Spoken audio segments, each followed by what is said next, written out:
because another way of looking at it is that life is precious, meaning that every moment is beautiful because it's a limited amount.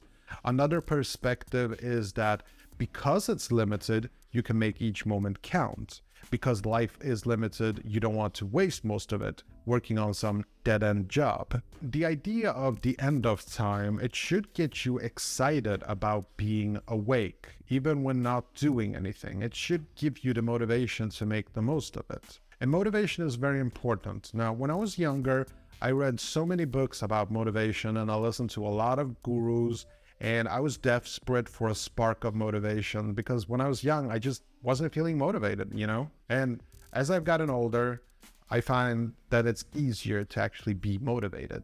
And today, I gotta tell you that I think that being motivated is probably the easiest thing in the world.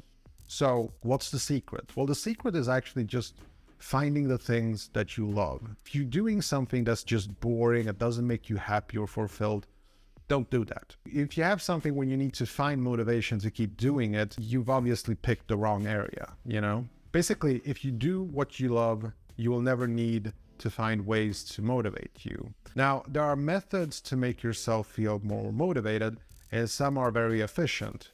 But my point is that when you design a life that you love, you will feel so passionate that you will not need a motivation boost. So, for example, I love creating content online, like videos, like podcasts where I share ideas and thoughts with like-minded people like myself, but I don't like the process of doing advanced video editing. And it's not because I lack the skill. I'm actually very good at it. I just don't enjoy it enough to use my valuable time on it. Now, I could hire someone to do it for me, but instead I focus on keeping things simple. I focus on the message in my words, not the wrapping around them. Again, it's a matter of perspective. Now, I wanted to mention a couple of words about fame. Would you rather be a famous millionaire or an unknown millionaire? Sometimes I see this question on Twitter, and I'm often surprised how many people would rather be famous. And I just don't know why. Like, what's the benefit? Being famous means that you can't do anything in public without worrying what the world will think. Now, if you're pursuing a goal where you want to achieve greatness, it makes sense, like your name or brand that promotes the business, that makes sense. But being famous just for the sake of being famous, it's just pointless. I still get it though, like famous people do seem happy. And I think it's in our survival instinct to copy successful people. You want what they have. And it goes back to the time when, the first caveman created fire and everybody copied it and it made them survive. And it's the same thing today. We see successful people and we want to mimic them.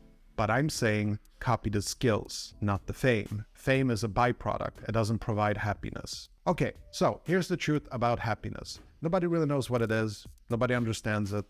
There are moments when even I question that it even exists. It's a very vague thing. When it happens, it feels like the simplest thing can trigger it. A cup of coffee in the morning, a walk in the forest, a good conversation. It feels like when you chase it, it's just a lot harder to achieve. But we all do these choices in life because happiness drives us. We buy things, we travel because we think it will make us happy. If you really think about it, we do a lot of pointless things to strive for happiness. So in a way, I consider happiness a bit of a distraction. So why am I mentioning it in this episode?